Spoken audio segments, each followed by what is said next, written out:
Bienvenue dans cette nouvelle édition du journal. Mesdames, Messieurs, bonsoir et voici les titres. L'association Jeunesse en Action Conjuguée pour le développement durable s'engage pour valoriser l'agriculture au profit des populations des zones semi-arides du Togo. À cet effet, un atelier de formation a été organisé mardi dernier à Bomboka afin de préserver la biodiversité et d'améliorer les moyens de subsistance des communautés locales. Et puis nous irons à la découverte du plus grand corail du monde près des îles Salomon, une merveille découverte en fin de semaine dernière par des scientifiques. Ce sont les points clés de cette édition. Bienvenue à tous.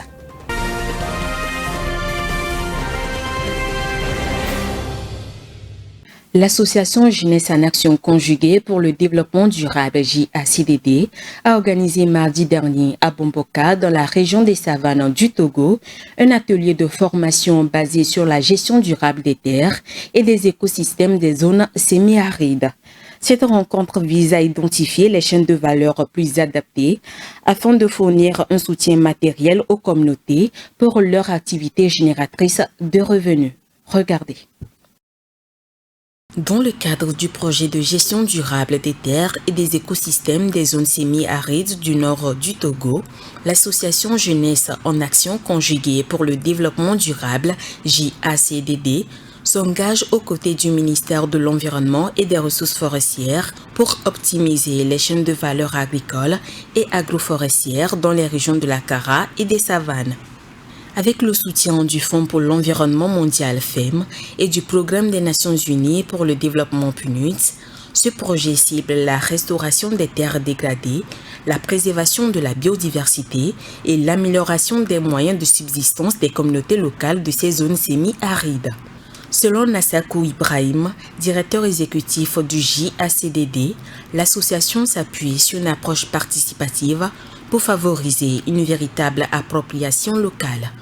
En effet, ces échanges ont pour objectif d'identifier les chaînes de valeur les plus adaptées afin de fournir un soutien en matériel et en équipement aux communautés pour leur activité génératrice de revenus.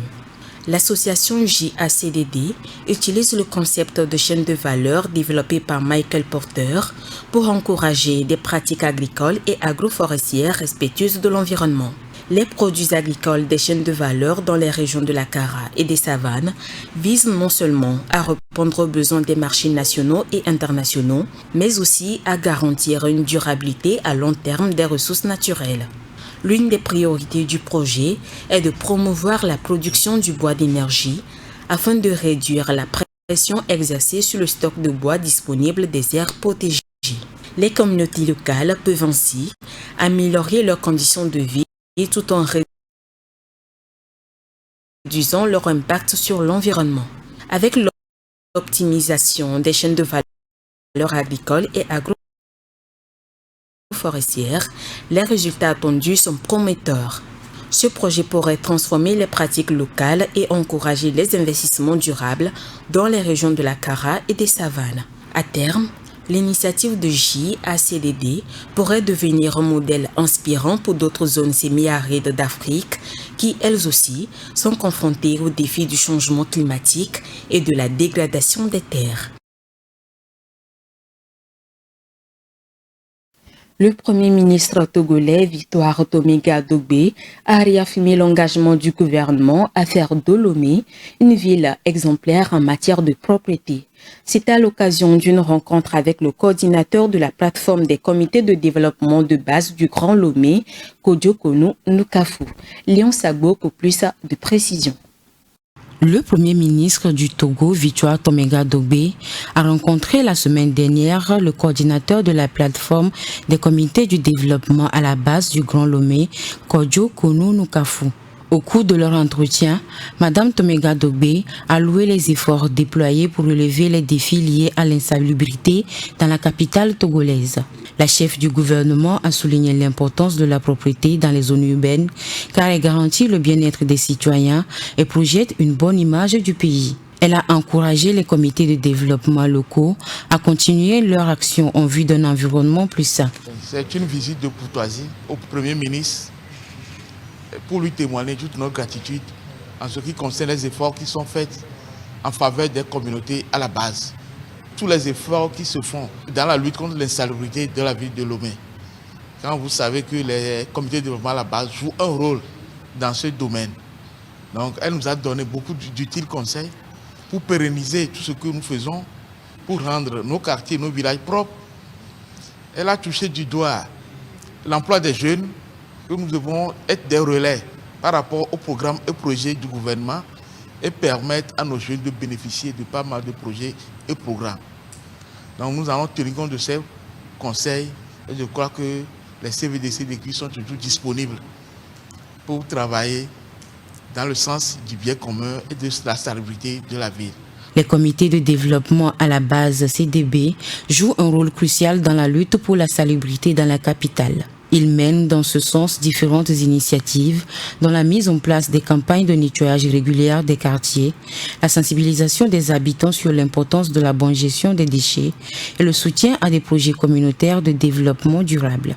Le gouvernement est engagé à renforcer les partenariats avec les acteurs locaux afin de relever les défis environnementaux et d'améliorer le cadre de vie de la population togolaise. Au Malawi, les effets conjugués des cyclones et les épisodes de sécheresse ont plongé le pays dans l'insécurité alimentaire. Malgré de nombreuses tentatives d'adaptation pour relever le secteur agricole, ce pays d'Afrique de l'Est peine encore à assurer son autosuffisance alimentaire. Vous en saurez plus dans cet élément. Pendant longtemps, le maïs, céréale essentielle de l'alimentation au Malawi, abondait dans les assiettes. Mais depuis 2 saisons, ils sont désespérément vides. Dans le village de Kamuga, au sud du pays, la population ne peut plus compter que sur les mangues pour se nourrir. Les rares manguiers se trouvent à plusieurs centaines de mètres des habitations, juste derrière la rivière Shire qui est remplie de crocodiles. Jussa Levison, l'un des habitants du village, a été victime d'une attaque de crocodiles alors qu'il allait cueillir des mangues pour nourrir sa famille. En mars 2023, le Malawi a été frappé par Freddy, le cyclone le plus long jamais enregistré. 6 mois de pluie se sont abattus en seulement 6 jours, provoquant des inondations et coulées de boue.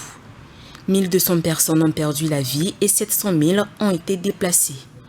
2 millions d'agriculteurs ont perdu leurs récoltes et ont vu leurs champs ravagés. Près de 1,4 million de bétail ont péri. Selon l'indice mondial des risques climatiques, le Malawi fait partie des 5 pays les plus touchés par le phénomène climatique El Niño. Depuis le mois d'octobre, les précipitations sont devenues de plus en plus irrégulières et les périodes de sécheresse ont alterné avec 5 cyclones depuis 2019. Les Malawistes sont de plus en plus nombreux à se tourner vers la vente de bois et de charbon de bois pour se dégager une source de revenus. Mais cette activité illégale est responsable d'une déforestation massive qui vient renforcer la vulnérabilité du territoire aux événements climatiques extrêmes. Privée de ses arbres, la terre perd sa capacité à absorber l'eau et le sol s'érode progressivement, rendant de vastes zones plus vulnérables aux inondations et aux coulées de boue. Le ministère de l'Agriculture du Malawi a fait des recommandations aux agriculteurs en les appelant à planter des cultures résistantes à la sécheresse ou encore à cultiver des plantes à maturation précoce. Le gouvernement a engagé 16 millions de dollars dans un projet quinquennal visant à aider 10 000 ménages à adopter des moyens de subsistance plus résilients tels que l'apiculture, la culture de champignons ou encore la construction de briques. De son côté, le Programme alimentaire mondial PAM a aidé 118 000 ménages à s'adapter au dérèglement climatique grâce à la diversification des cultures, au reboisement et à l'irrigation solaire. L'Afrique produit 62 gigawatts d'électricité verte avec une augmentation notable pour le solaire et l'éolien. Avec la COP29 qui se déroule actuellement à Bakou en Azerbaïdjan, les pays africains plaident pour un partenariat climatique afin de réduire les émissions annuelles de CO2. Francisca Dissou. L'Afrique produit actuellement 70 gigawatts d'électricité verte avec une progression notable dans l'éolien, plus 3,5 points, et le solaire, plus 8 points. Lors de la COP29 à Bakou, le président mauritanien Mohamed Ould Ghazouani a souligné que la transition énergétique était essentielle pour répondre aux défis climatiques du continent. Cette ambition s'inscrit dans une stratégie plus large visant à porter la part des énergies renouvelables de 48% aujourd'hui à 60% d'ici 2030. En parallèle, 15 pays africains soutiennent une résolution de l'ONU pour une décennie dédiée à la forestation et au reboisement. Les émissions annuelles de CO2 en Afrique atteignent 4,5 gigatonnes, soit 40% des émissions mondiales liées à l'utilisation des sols. Ce poids environnemental met en lumière l'urgence de protéger les forêts et de développer un marché africain du carbone. Des estimations prévoient que ce marché pourrait générer entre 25 et 250 milliards de dollars d'ici 2030. Une initiative de justice climatique portée par le groupe des pays forestiers africains C15 et menée par le Congo propose d'intégrer le capital naturel brut dans le calcul du PIB pour mieux valoriser les ressources naturelles du continent. Face à ces enjeux, les dirigeants africains appellent à un partenariat climatique mondial plus juste. Ils demandent un nouvel objectif collectif quantifié assis sur des résultats concrets en matière de financement climatique. Cette demande reflète la volonté de l'Afrique de jouer un rôle central dans les discussions mondiales tout en bénéficiant d'un soutien accru pour accélérer sa transition énergétique et climatique. Parlons toujours de la participation des pays africains à la COP29. L'organisation Gaïo, basée au Ghana et dirigée par des jeunes, s'attend à de grandes décisions. Vous en saurez plus dans ce commentaire signé Léonce Sagbo. Déterminée dans la lutte contre le réchauffement climatique, l'Organisation de la jeunesse de l'Afrique verte, qui est un groupe de plaidoyer dirigé par des jeunes et basé au Ghana, s'attend à de grandes décisions en ce qui concerne la jeunesse africaine durant cette COP29. Je pense que nous pouvons nous attendre à un engagement renouvelé en faveur du leadership des jeunes et des politiques inclusives qui permettent de répondre à certaines des questions clés qui sont essentielles à leur travail et à nos moyens de subsistance, à savoir l'adaptation et la résilience. Et je pense que cela inclut le développement des compétences qui permettent aux jeunes Africains d'assumer des rôles de leadership et de prendre la tête de la mise en œuvre des solutions. L'Afrique abrite actuellement une grande partie des minerais nécessaires à la transition énergétique. Il est essentiel de faire en sorte que le berceau de l'humanité ne soit pas simplement un fournisseur de ces minerais pour le développement d'autres régions. Elle doit aussi en fournir pour son propre développement. La transition est déjà en cours. Nous constatons que l'utilisation de l'énergie solaire sur le continent est plus importante qu'au cours des années précédentes. Je pense donc que dans les pays en développement, et en particulier en Afrique, la transition est déjà en cours et qu'elle va se poursuivre. À travers son leadership, la jeunesse africaine doit faire en sorte que le déploiement de ces investissements soit également mené par des Africains et que la main-d'œuvre qui les soutient provienne également du continent. Clôturons cette édition environnementale en allant près des îles Salomon dans le Pacifique à la découverte du plus grand corail du monde. Ce dernier a été découvert par une équipe de scientifiques en fin de semaine dernière. Cette merveille des eaux est vieille de 300 ans et s'étend sur 34 mètres de large. Viva Samana nous y conduit. Ici, dans le sud des îles Salomon, se trouve le plus grand corail de la Terre. Ce géant marin est vieux de plus de 300 ans et s'étend sur 34 mètres de large, 32 de long pour 5,5 mètres de haut.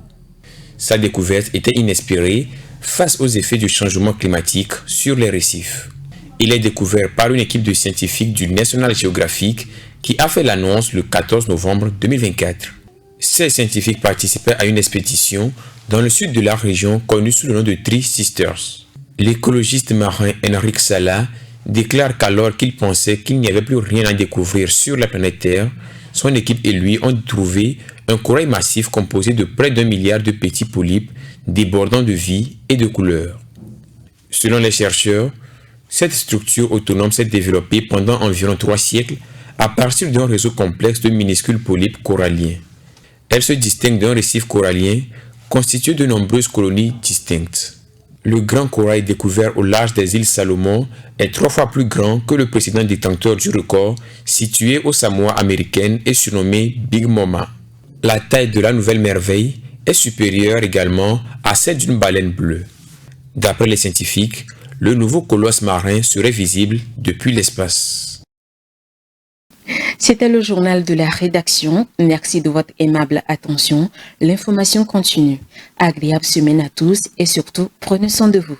Green TV International, we revive the environment.